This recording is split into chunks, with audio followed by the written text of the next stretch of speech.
estaba junto a un grupo de peregrinos en Tierra Santa. Habíamos preparado muchas veces esta peregrinación porque nos agarró la pandemia entre medio y se subía el viaje y se bajaba el viaje. Bueno. Y finalmente lo preparamos de forma muy hermosa y nuestra primera estación, en realidad la segunda, fue ir al lugar donde Jesús había multiplicado los panes y los peces. ¿Se acuerdan? Con el niño que le lleva. Entonces, yo me había puesto de acuerdo con los benedictinos que están ahí, unos benedictinos alemanes que nos pasaron la llave del jardín del monasterio y celebramos la misa junto al lago de Genesaret, un lugar hermosísimo. Hicimos una meditación con los textos, fue un momento precioso, ¿no? Y cuando vamos saliendo y llegamos a la iglesia que está ahí, donde hay un mosaico muy famoso de los panes y peces, aparece un grupo bastante heterogéneo con un guía chino que hablaba en inglés. Entonces mira hacia la iglesia y le dice: ¿se acuerdan que les hablé de un Jesús que es importante para los cristianos? Sí, le dice la gente. Bueno, aquí multiplicó unos panes. Sigamos al próximo lugar. Yo me quedé de piedra, ¿no? Dije, este guía chino, realmente qué tremendo. O sea, ¿cómo hace esto así? Y de repente me quedé pensando, y miro a Jesús en mi interior y le digo: ¿yo te hago esto a ti o no? Y siento una voz que me decía: sí, bastante seguido. Yo me quedé así como complicado, ¿no? ¿Por qué comienzo con esta anécdota? Porque parte de nuestra vida cristiana esencial es saborear, comprender, sacarle el contenido a la vida del Señor y a nuestra propia vida. Y yo siento a veces, y lo siento en mi propia vida, que estamos un poquito acostumbrados al scrolling, ¿ya? 2 minutos y vamos al próximo, y al próximo. Entonces nos llenamos de información, pero no logramos comprender lo que significa. Entonces, quizás tenemos un montón de información acumulada, pero no logramos comprender la trascendencia que tienen las cosas, ¿ya? Yo ayer, en el Via Crucis, me quedé pegado con una imagen de un papá con una niñita de unos 6-7 años que juntos, papá como que la abrazaba y juntos sostenían la cruz. Me quedé pensando, ¿no? El papá le sostiene la cruz a la niña le sostiene la cruz al papá. En ese amor puro entre padre e hija se hace presente Cristo crucificado. Habría que podríamos hacer todo un retiro de solo esa imagen, ¿no? Tan bonita. Pero se nos pasan las cosas y van pasando y nos vamos quedando vacíos.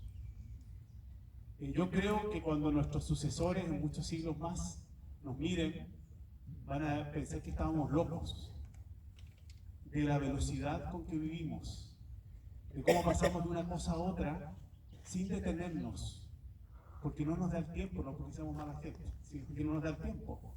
Y vamos una y otra, pero no alcanzamos a sacarle el sabor, la belleza de la vida. Pensemos en circunstancias cotidianas nuestras. Porque quizás este fin de semana se sentaron como familia a la mesa.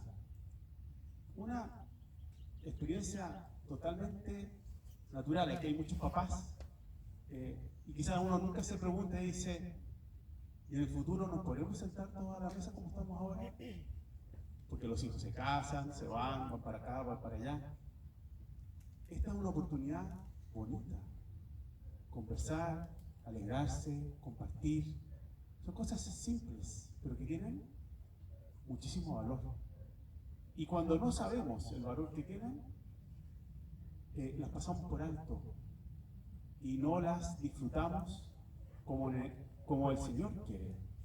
Bueno, este retiro es un retiro para saborear, no es para aprender cosas nuevas, no es para llenarnos de más información, sino para darnos un alto y poder como comprender en la vida de Jesús y por lo tanto en mi propia vida qué trascendencia tiene estos días que estamos celebrando. Probablemente más de alguno estaba un poco incómodo, no por la silla, sino por la situación, con la oración que acabamos de hacer. La oración de contemplación es una oración que no estamos acostumbrados. Estamos acostumbrados a pedir, a conversar con el Señor, y eso está todo bien. Pero nos cuesta disfrutar del Señor. La oración, incluso cómo nos enfrentamos a los textos del Evangelio, en general nos enfrentamos como nos enseñaron en el colegio, espero yo, en literatura, ¿no? Cuando nos contaban un cuento, la Caperucita Roja, y después sacábamos la moraleja. Entonces, hay que leer rápido el cuento para poder ver la moraleja. Pero a veces así nos enfrentamos al Evangelio. ¿Qué es lo que tengo que hacer? Jesús curó a los leprosos y hubo uno solo que volvió, agradecido. Ya, yo tengo que ser agradecido.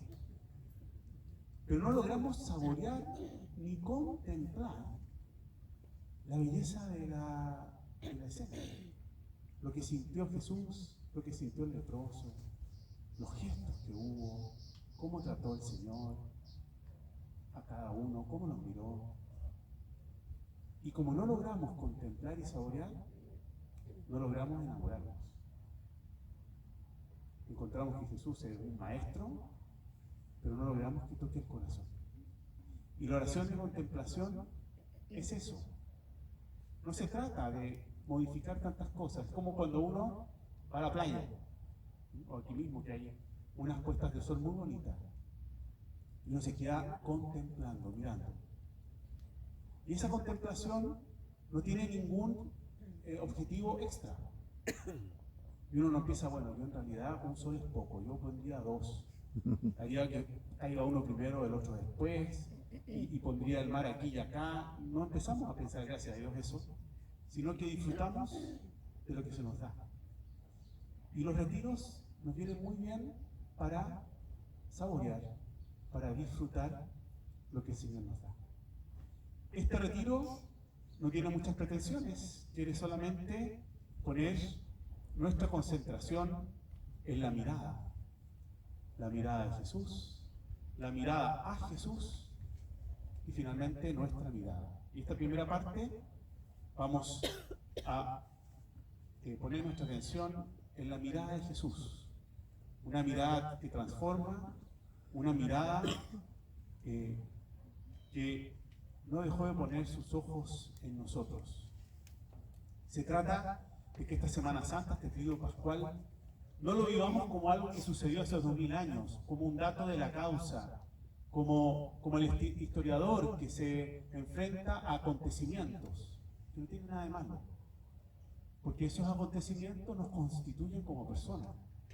Y estamos llamados, de nuevo, a saborear qué es esto que celebramos hoy día en la noche, esa resurrección que ha pasado por dolor, por pasión y muerte. Estos días del tríodo pascual son la clave de toda nuestra vida. En la iglesia se llama y se dice que es la categoría pascual. Es parte esencial de la vida. Y todos tenemos pasión, muerte y resurrección. Pensemos en nuestras relaciones humanas, en nuestros trabajos. Todos pasamos por la misma dinámica. Pasión, muerte y resurrección. Pero terminamos siempre con la resurrección. Y eso es lo hermoso de nuestra fe. Terminamos con la vida y nos unimos a un Jesús que está vivo. Por ahí se nos va un poco la onda porque sabemos que está en el cielo, pero está vivo. Y mi vínculo tiene que ser no con un personaje de la historia antigua, maravilloso, extraordinario, sino con un Jesús persona, vivo. Y nuestra espiritualidad mariana nos ayuda muchísimo a eso, porque quiere ser personal, no teórico, no ideológico, personal, pero con un Jesús que está vivo. Y ese Jesús se vincula a cada uno de nosotros personalmente. Lo hace a través de muchos contextos, a través de mi familia, que me enseñó la fe, de un catequista, de un grupo, de amigos, que me han ido presentando al Señor. La adhesión a Jesús y nuestro seguimiento a Él está siempre mediado por un encuentro personal. No es solamente, yo os voy a contar otra anécdota muy simpática. Cuando hace muchos años atrás, casi 50, 35 años atrás, 40, no, sí, 38 años atrás, conté a mi familia que yo me iba de cura. Una noticia un poco sorpresiva, ¿no? Entonces, uno siempre, no sé si ustedes, pero yo tenía una tía muy piadosa, ¿no? Tía bien piadosa. Entonces se me acerca y me dice: mijito, estoy feliz que usted se vaya de cura. Bueno, le digo: qué bueno. Sí, me dice, porque la gente se está portando súper mal. Yo me quedé. Hijita, te habrá entendido mal, por eso que le dije policía. Yo no voy a ser policía, voy a ser cura. Tenemos imágenes un poco distorsionadas de lo que significa vivir la fe. Por supuesto que mi tía lo hizo con el mejor de las intenciones, pero a veces pensamos que es una moral. La fe es una moral, o es una serie de dogmas que hay que adherir. Todo eso es cierto, pero hay un paso anterior fundamental, que si no lo hacemos, nuestra fe va a apoyar toda la vida, que es una adhesión personal a un tú con mayúscula, a un Dios que está vivo. La fe no es un cúmulo de cosas, es un vínculo. De ahí viene la palabra religión, que significa religar, volver a unir un tú con un tú. El Papa Benedicto XVI, y después en el texto de Aparecida, este gran texto de la Iglesia Latinoamericana, ya que tiene varios años, pero todavía está vigente, tiene una cita maravillosa, dice así: el seguimiento de Jesús no nace de una decisión ética o una gran idea, sino del encuentro con un acontecimiento y una persona. Este encuentro otorga un nuevo horizonte y una orientación decisiva a la vida. Un encuentro personal. Y quisiera que lo ejemplificáramos en un texto del Evangelio, que le gustaba mucho al Papa Francisco. A mí también me gusta mucho. Hay un cuadro extraordinario de este texto en Roma, en una iglesia que se llama Los Franceses, de un gran pintor que se llama Caravaggio. Es el texto de la vocación de Mateo. Se los leo. Mateo 9, del 9 al 13.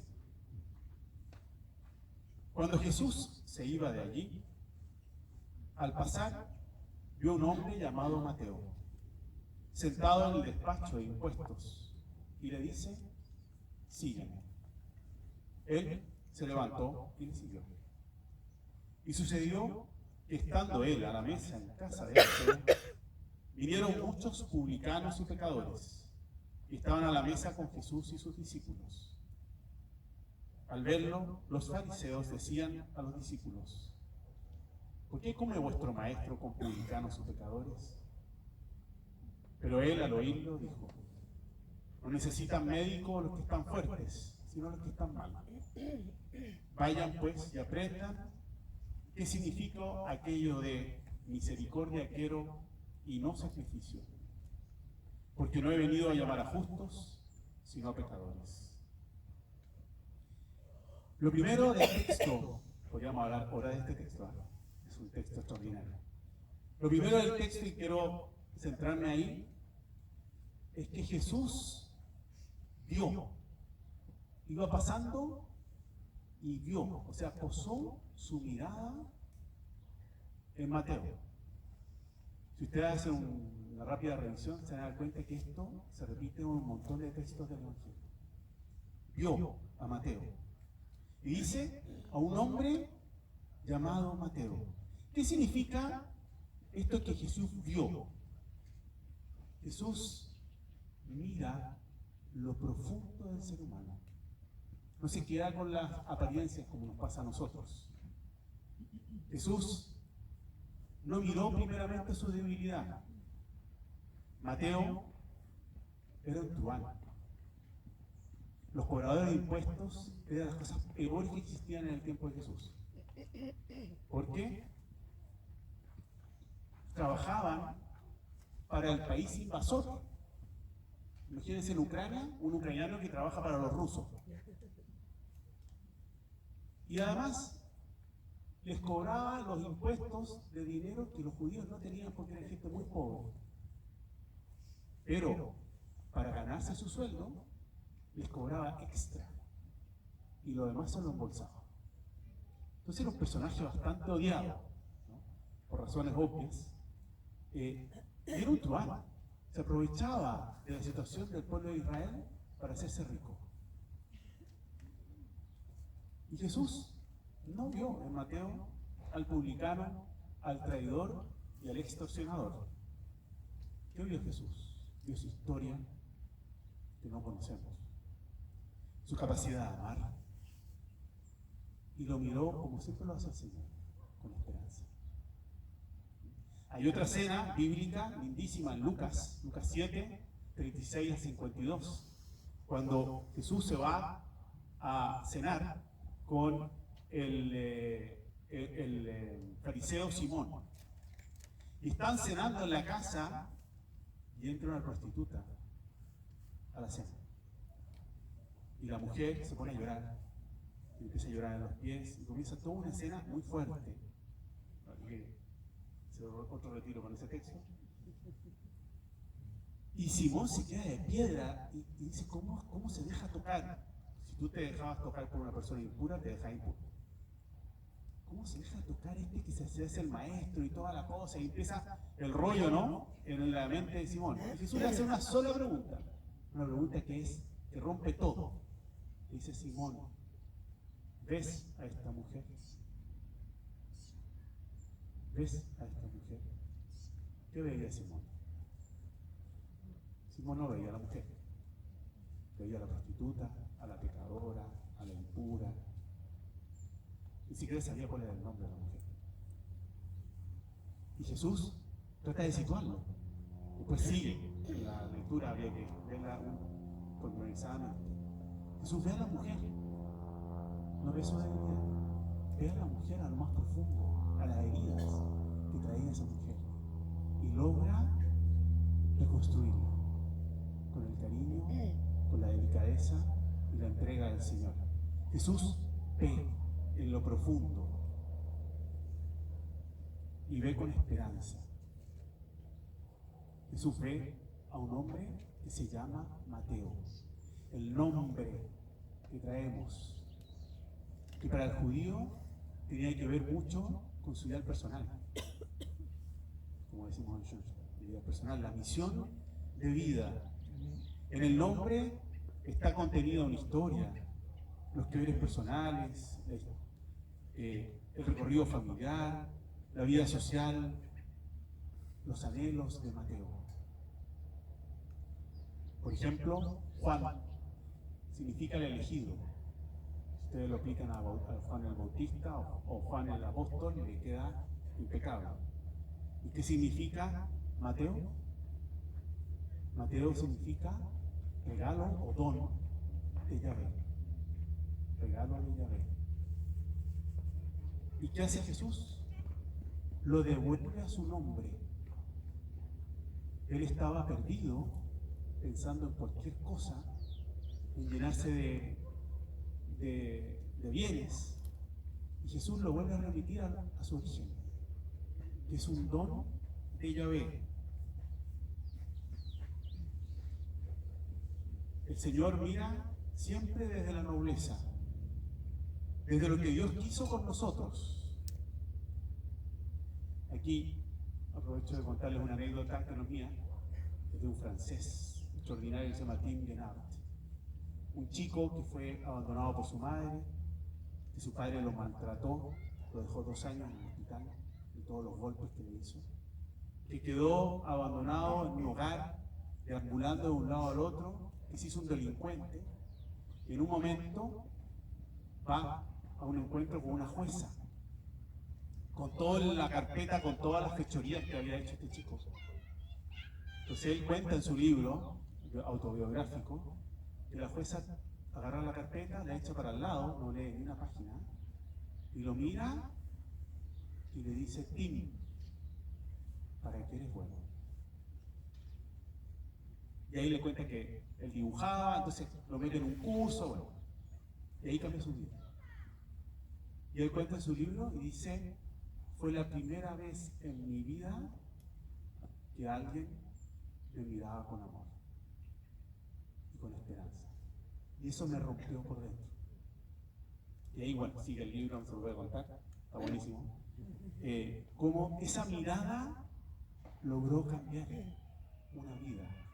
La mujer no se dio cuenta. Al tiempo volvió Tim con el título para regalárselo a ella. Y ella no entendía el porqué del gesto, ¿no? Porque no dimensionó lo que hizo.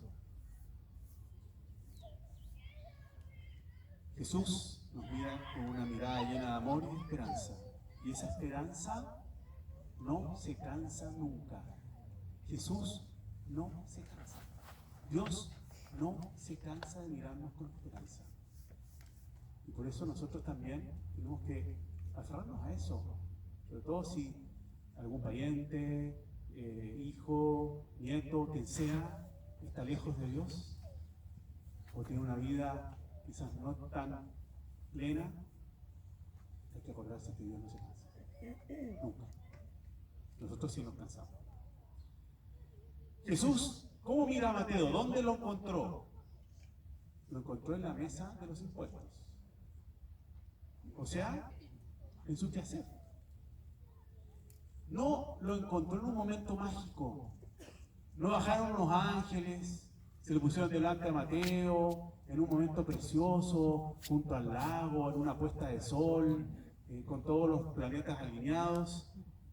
Jesús lo llama en su lugar, en un momento que parece muy como poco relevante. Está ahí sentado haciendo lo que hacía siempre. Y lo llama en ese momento. El Papa Francisco tiene una historia con este texto muy fuerte.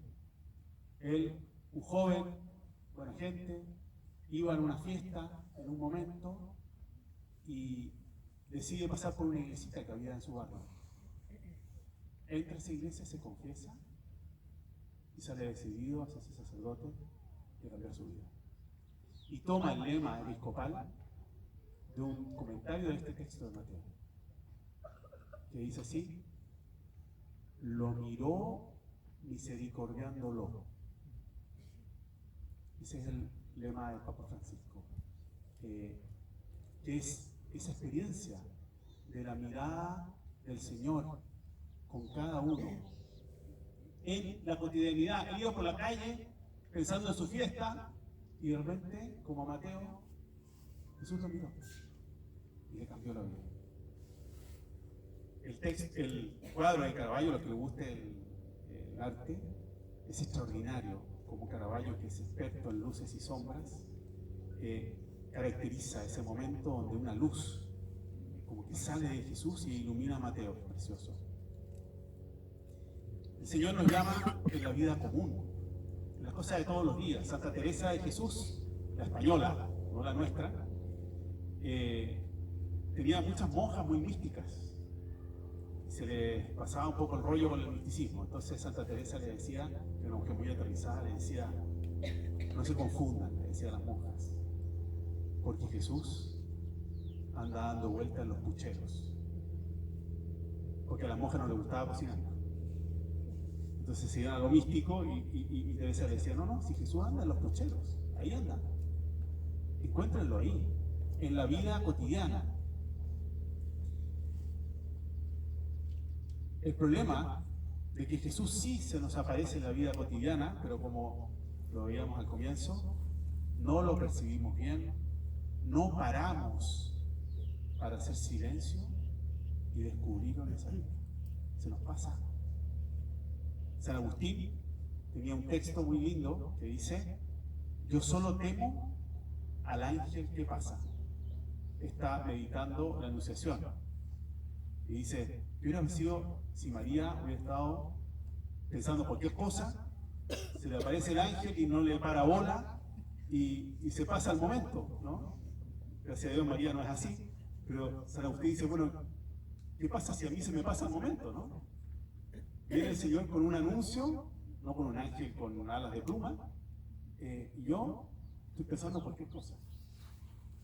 La mirada de Jesús conmueve y transforma. La mirada de Jesús le cambió la vida a Mateo y a tantos otros, como por ejemplo a Zaqueo, a la mujer perdonada que la quieren apedrear, Jesús la mira. A Pedro durante las negaciones y después de las negaciones, Pedro, ¿me amas? A Pablo en el camino, fue tan fuerte la mirada que Pablo quedó un tiempo ciego. Y por supuesto a nuestra querida Mater, que tiene esa frase bellísima del Magnificat que dice, ha mirado la pequeñez de su sierva. María se sintió mirada por Dios, y por lo tanto escogida y bendecida. Pero, hasta aquí todo bien, pero hay otra mirada del texto que no funcionó. A ver si se acuerdan. ¿Qué momento Jesús mira a alguien, dice el texto, con mucho amor, con predilección? Y ese alguien se va. No es Judas. Joven rico. Es el joven rico. El texto dice, Jesús, fijando en él su mirada, le amó y le dijo. Jesús se acerca a nosotros, nos mira con amor, pero está en cada uno abrirnos esa mirada del Señor. Y tenemos la tentación de confundir esa mirada. En vez de mirar los ojos de Jesús con su mirada esperanzadora, quizás nuestros ojos pueden ver una mirada severa, una mirada juzgadora. Creo que hay mucha gente que se ha ido de la fe porque piensa que Jesús nos mira juzgándolos. Una mirada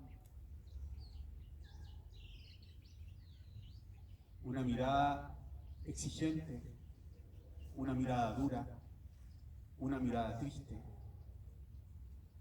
Cuando experimentamos miradas así de Dios, tenemos la tentación de huir o de vivir un vínculo con Él triste, con miedo, de tenerle miedo a Dios. Porque una cita muy buena que dice lo siguiente: equivocarnos sobre Dios es lo peor que nos puede suceder, porque nos equivocamos sobre todo, sobre la historia, la humanidad, nosotros mismos, el bien y el mal y la vida. Bueno, queremos meditar cómo nos mira el Señor. Estamos bien con la hora. ¿Hay alguna situación de mi vida en que he sentido su mirada? Seguramente son muchas. Los invito a elegir una especial y saborear. A veces quizás no me di cuenta en el momento, y después con el tiempo pude entender lo importante que había sido. ¿Cuál fue el contexto de esa mirada? Quizás fue en mi quehacer de todos los días, o quizás fue a través de la mirada de otro, quizás de la Mater. Por ejemplo, San Pedro, tan importante, se encontró con la mirada de Jesús gracias a su hermano Andrés. No fue él directamente que llegó. Muchas veces hemos visto la mirada de Jesús en la mirada de otros. Los invito a saborear el momento y a volver a este y mirarlo en detalle. ¿Qué sentí? ¿Qué quiso regalarme el Señor? ¿Y cómo yo he respondido a esa mirada? Veremos en estos días, como lo hicimos ayer con la Pasión, que hay muchas miradas. Miradas a Pedro arrepentido, mirada a Pilato, que se siente lleno de poder, mirada a la multitud de Jesús, Y después de que gritaron, crucifícalo, crucifícalo, Jesús dice, perdónalos porque no saben lo que hacen. Mirada al vecino, al malhechor arrepentido. Y yo te digo que el buen ladrón no era bueno. Quizá era bueno robando, no sé, pero no era nada de bueno. Además no era un ladrón, era un malhechor. No crucificaban a la gente por ladrón, la crucificaban por cosas mucho más graves. Y Jesús tiene ojos y mirada de amor en medio de su sufrimiento con el otro, con el que tiene al lado. Pero también mira a María y a Juan junto a la cruz. Lo tenemos nosotros en la cruz de la unidad. Jesús nos mira a su discípulo amado. No dice Juan, dice discípulo amado. Jesús mira al discípulo amado que está junto a María. Jesús mira a las mujeres que lloran en el camino. Jesús mira a Simón de Cirene. Muy bien. La pregunta es, ¿me dejo mirar por Jesús? ¿Veo su mirada? ¿Cómo siento esa mirada? ¿Es una mirada esperanzadora? ¿Es una mirada misericordiosa? ¿Es una mirada llena de amor? ¿O puede ser que tenga tonos o gustos severos, justicieros, exigentes, tristes? ¿Cómo me mira el Señor? Y podemos verlo también a través de los ojos de María. Nos van a entregar unas tarjetas ahora, con una mirada. Tuvimos un pequeño impasse porque la vida es así. Y las tarjetas, vienen con unas preguntas atrás, las tarjetas, pero están cambiadas. Vamos a entregar la tarjeta 2 primero. Ah, ok. No, chequemos las dos, la 1 y la 2. Sí. Porque la 1 es la mirada de Jesús, pero viene con las preguntas de la próxima charla. ¿Ya? Y la otra es la mirada de la Mater, que viene con las preguntas de esta charla. Ya hubo un cruce de información ahí, para hacernos más entretenidos el ratito. ¿Ya? Ah, sí. Perdón, yo me pasé 2 pueblos. Y queremos terminar este momento, que era las 11, estamos 3 minutos adelantados, con un testimonio que pueda ayudarnos a meternos en este tema de la mirada. Y aquí Sandra nos va a presentar a Bárbara, que nos va a ayudar con nuestro testimonio. Así que no nos vamos todavía.